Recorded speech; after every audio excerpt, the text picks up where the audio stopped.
اسلام کے خلاف شکوک و شبہات حقائق کے آئینے میں۔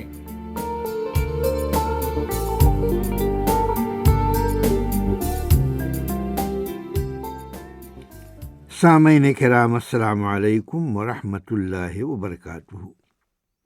جب ایشیا اور افریقہ کے بیشتر ممالک اسلام کے زیر نگیں آ گئے تو بہت سی قومیں خواہش یا خوف یا برضا و رغبت یا محض جان بچانے کی خاطر حلقہ بگوش اسلام ہو گئیں۔ اسلام لانے سے ان قوموں یا افراد کا مختلف مذاہب مثلاً یہودیت، نصرانیت اور مجوسیت اور بت پرستی سے تعلق تھا، یعنی اسلام لانے سے قبل، اور ان میں سے بہتوں کو طاقت بھی حاصل تھی اور زمین کے بہت سے رقبوں پر ان کا اقتدار بھی تھا، خاص طور پر جزیرہ عرب کے ہمسایہ اور سرحدی ممالک مجوسیوں اور رومیوں کے زیر اقتدار تھے، اور اسلام نے بہت جلد ان کو حکومت و اقتدار سے بے دخل کر دیا، اور جو ممالک یا علاقے ان کے زیر نگیں تھے مسلمانوں کے زیر نگیں ہو گئے۔ اسلام کی آمد اور نبی صلی اللہ علیہ وسلم کی بعثت سے پہلے رومی، نصارہ اور مجوسی آتش پرست فارسی اپنی طاقت و شوکت اور حکومت و اقتدار کی بدولت نہایت مغرور ہو چکے تھے، اور خود سری تکبر اور سرکشی کی ساری حدیں پار کر چکے تھے، اور مسلمانوں کی ماتحتی سے زیادہ انہیں کوئی چیز مبغوض اور ناپسندیدہ نہ تھی، جس کا بنیادی سبب یہ تھا کہ یہ عربوں کو پسماندہ اور غیر مہذب سمجھتے تھے، اور اسلامی دعوت پر سب سے پہلے لبیک کہنے والے یہ عرب ان کی نظروں میں اتنے حقیر اور ذلیل تھے کہ ان کو اپنا حاکم سمجھنا اور ماننا ان کے لیے کسی بھی درجے میں قابل قبول نہ تھا۔ رہے یہودی تو یہ اسلام کی آمد سے بہت پہلے سے ایک رسول کی بعثت کے منتظر تھے، کیونکہ ان کی کتاب توریت میں نبی کریم صلی اللہ علیہ وسلم کی سیرت پاک اور دعوت کی پوری تفصیلات ثبت تھیں، لیکن جب نبی صلی اللہ علیہ وسلم کی بعثت ہو گئی اور آپ کی دعوت کی خبر ان کے کانوں تک پہنچی تو انہوں نے یہ کہہ کر آپ کو نبی ماننے سے انکار کر دیا کہ آپ کا تعلق بنو اسماعیل سے ہے، جبکہ ان کو بنو اسرائیل سے آخری نبی کی بعثت کا انتظار تھا۔ یہ طرز عمل انہوں نے محض حق دشمنی اور ہٹ دھرمی کے نتیجے میں اختیار کیا، ورنہ ان کی کتاب میں نبی صلی اللہ علیہ وسلم کے جو اوصاف مذکور ہیں ان میں سے ایک وصف آپ کا اسماعیلی ہونا بھی ہے، اور قریش کا اسماعیل علیہ السلام کی اولاد سے ہونا ایک ناقابل تردید حقیقت ہے۔ مگر ان تمام حقائق کے باوجود یہودیوں نے نہ صرف یہ کہ نبی کریم صلی اللہ علیہ وسلم کو نبی اور رسول ماننے سے انکار کر دیا، بلکہ آپ کے درپے آزار ہو گئے۔ جب تک رسول اللہ صلی اللہ علیہ وسلم مکہ میں مقیم رہے اس وقت تک آپ کے خلاف یہودیوں کی عداوت و دشمنی بعض قولی افترا پردازیوں تک محدود رہی، لیکن نبی کریم صلی اللہ علیہ وسلم اور مسلمانوں کے مدینہ ہجرت کرنے اور انصار مدینہ کی جانب سے نبی صلی اللہ علیہ وسلم اور مسلمانوں کی بے مثال اور گرم جوش خیر مقدم کے بعد ان کی مخفی دشمنی نے عملی شکل اختیار کر لی، اور انہوں نے رسول اللہ صلی اللہ علیہ وسلم کو متعدد بار شہید کرنے کی کوشش اور سازش بھی کی، مگر اللہ تعالیٰ کے فضل و توفیق سے آپ محفوظ رہے۔ اسی کے ساتھ وہ خود مسلمانوں کو آپس میں ایک دوسرے کے خلاف لڑانے کی کوششیں بھی جاری رکھتے، لیکن اللہ تعالی رسول اللہ صلی اللہ علیہ وسلم پر اپنی نازل کردہ وحی مطلوع قرآن اور وحی غیر مطلوع حدیث کے ذریعے ان کی سازشوں اور خفیہ تدبیروں کو بے نقاب بھی کرتا رہا اور مسلمانوں کو آپس میں متحد رہنے اور اپنے مابین الفت و محبت کی آبیاری کرتے رہنے کی تلقین بھی کرتا رہا۔ اس طرح مدینے میں یہودیوں کی ساری سازشیں اور تدبیریں ناکام ہوتی رہیں اور مسلمان اسلامی تعلیمات کی پابندی اور نبی صلی اللہ علیہ وسلم کی سنت کی پیروی کے ذریعے ایک ناقابل تسخیر طاقت بن کر ابھرتے رہے۔ نبی کریم صلی اللہ علیہ وسلم کی وفات کے بعد خلفائے راشدین کے عہد میں جب جزیرہ عرب کے قرب و جوار کے ملکوں کو فتح کر لیا گیا تو مسلمانوں نے ان ملکوں کا یا ان ملکوں کا رخ کیا جن میں نصارہ اور مجوسیوں کا بہت اثر و رسوخ تھا، اور بہت جلد ہی ایشیا اور افریقہ کے بیشتر ملکوں کو فتح کر کے وہاں اسلامی حکومت قائم کر دی، اور مسلمان حکمرانوں اور ان کے ومراء اور گورنروں کے عدل و انصاف نے ان ملکوں کے اصل اور غیر مسلم باشندوں کو اتنا متاثر کیا کہ وہ جوق در جوق حلقہ بگوش اسلام ہونے لگے۔ ان نو مسلموں کی ایک بڑی تعداد اگرچہ دل کی پوری آمادگی کے ساتھ اسلام لائی تھی، لیکن ان میں ایسے لوگوں کی بھی بڑی تعداد تھی جو اسلامی عقائد کو خصوصیت کے ساتھ عقیدہ توحید کو نہیں سمجھ سکے تھے، اور پرانے اور آبائی عقائد سے ان کا ذہن و دماغ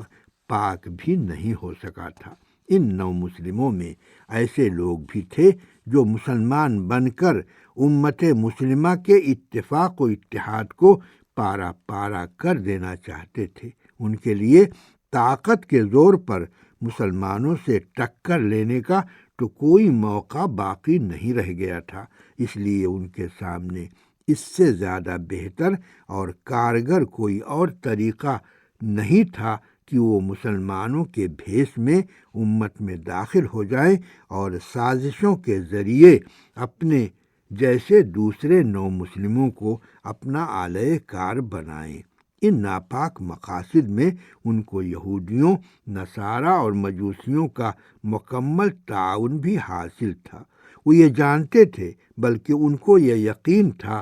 کہ عسکری میدان میں مسلمانوں کو زیر نہیں کیا جا سکتا، لیکن ان کے اندر غیر اسلامی عقائد پھیلا کر ان کو اسلام سے برگشتہ کیا جا سکتا ہے۔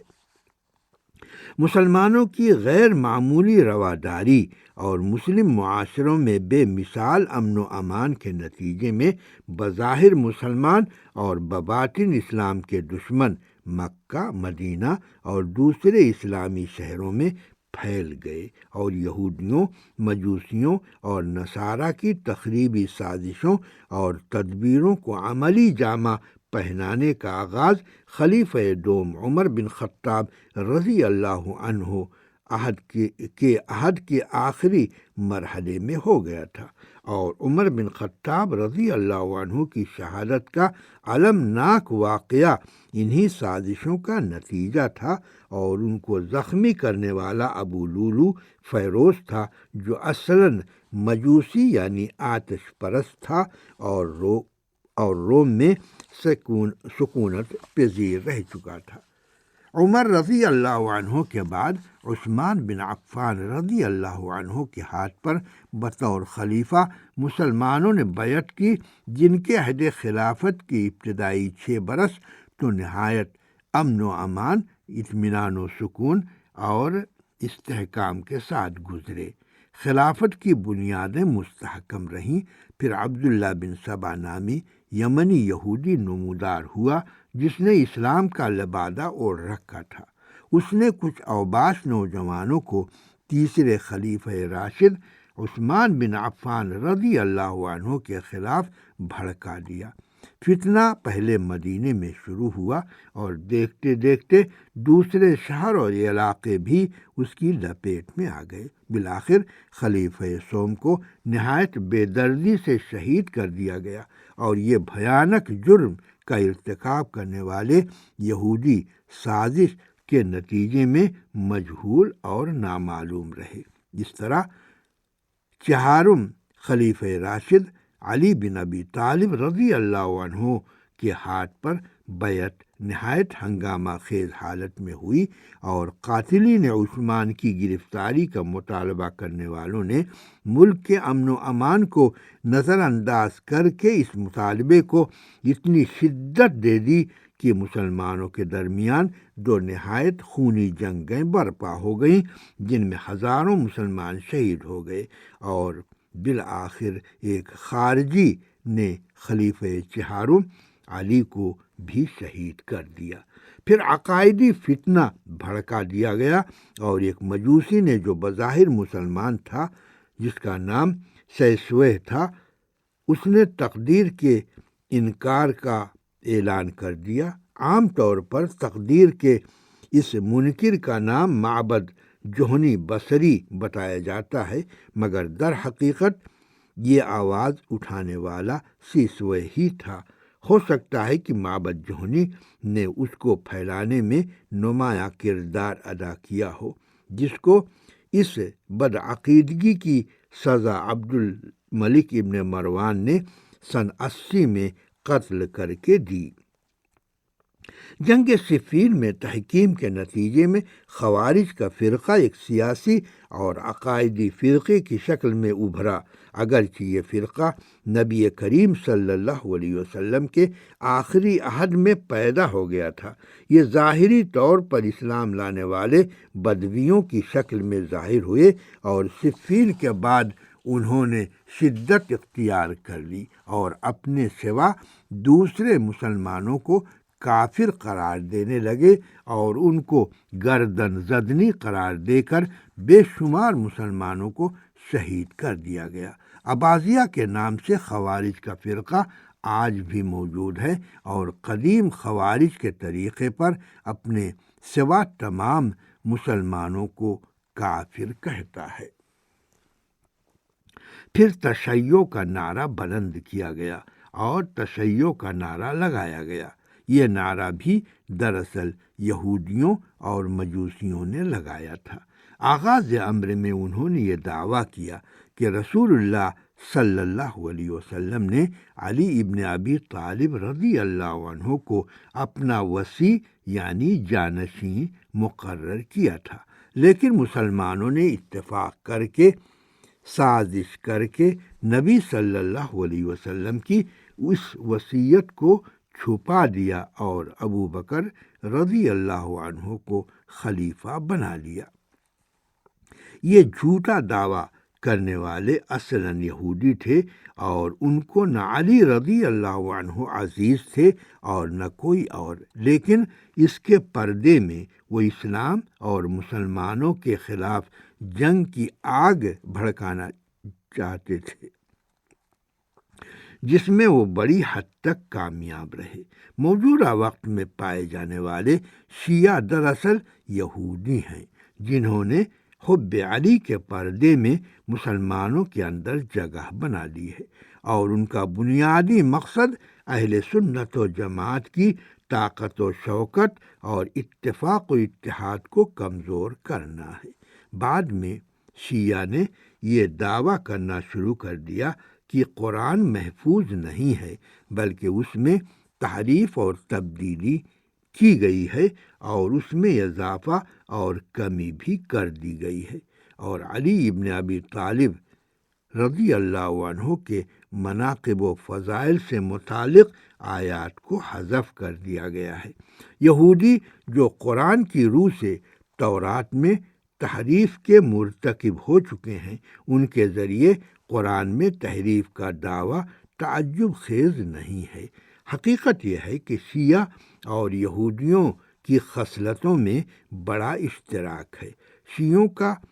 یہ بھی دعویٰ ہے کہ بیشتر صحابہ اپنے اسلام لانے کے بعد نعوذ باللہ مرتد ہو گئے تھے، سوائے علی ابن ابی طالب اور ان کے ہم نواؤں کے جو بہت کم تعداد میں ہیں۔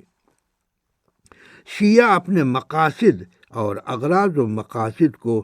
پردہ راز میں رکھنے اور اپنی سازشوں اور تدبیروں کو عام نہ کرنے میں یہودیوں کے مانند ہیں۔ بعض شیعہ تو یہاں تک چلے گئے ہیں کہ جبریل علیہ السلام نے نعوذ باللہ خیانت کی اور منصب رسالت علی ابن ابی طالب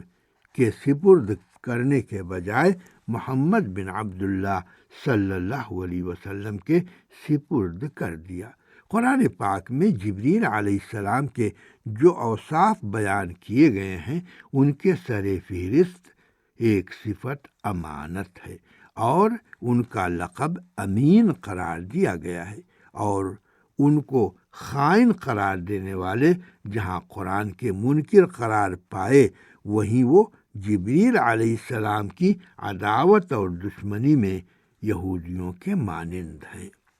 شیعوں کا غالب فرقہ رافضی اسلام کے سارے عقائد کا مخالف ہے، اور اس رافضیت کی سب سے پہلے دعوت دینے والا عبداللہ بن وہب بن سبا صنعاء کے یہودیوں میں شمار ہوتا تھا، اور وہ مسلمانوں کے عقائد کو بگاڑنے ہی کے لیے اسلام میں داخل ہوا تھا۔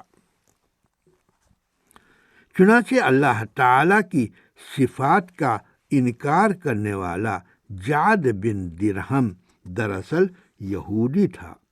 اور اللہ تعالیٰ کی صفات کے انکار اور اقرار کے نتیجے میں مسلمانوں میں جو افتراق اور انتشار پیدا ہوا، اسی کے بطن سے معتزلہ اور پھر متکلمین پیدا ہوئے۔ اللہ تعالیٰ نے جہاں اس دین کی تکمیل فرما دی ہے، اسی طرح وہ اس کا محافظ بھی ہے، اور وہ اس طرح کہ اس کو اس کے تمام عقائد کے ساتھ محفوظ رکھنے والے محدثین رہے ہیں اور ہیں، اور یہی جماعت کتاب و سنت کی اصل تعلیمات پر عمل پیرا ہے، اور اس کے عقائد تمام تر کتاب و سنت سے ماخوذ ہیں، اور نبی صلی اللہ علیہ وسلم نے اپنی متعدد حدیثوں میں ان کی بقا کی خبر دی ہے، جن کی تفصیلات آپ بعد میں سنیں گے۔ یہ تفصیلات حدیث کی صحیح ترین کتابوں میں موجود ہیں، تفصیل کے ساتھ موجود ہیں، ان کے اوصاف نہایت واضح ہیں۔ ان کی روشنی میں یہ سمجھا جا سکتا ہے کہ اہل حق کون ہیں، اہل باطل کون ہیں، اور کن لوگوں کے ہاتھوں دین کی حفاظت ہو رہی ہے اور کن لوگوں کے ہاتھوں دین کی جڑیں کھوکھلی کی جا رہی ہیں۔ سامعین، آئندہ مجلس میں مزید تفصیلات پیش کروں گا، تو اس وقت تک کے لیے سعید عابدی کو اجازت دیجیے۔ والسلام علیکم ورحمۃ اللہ وبرکاتہ۔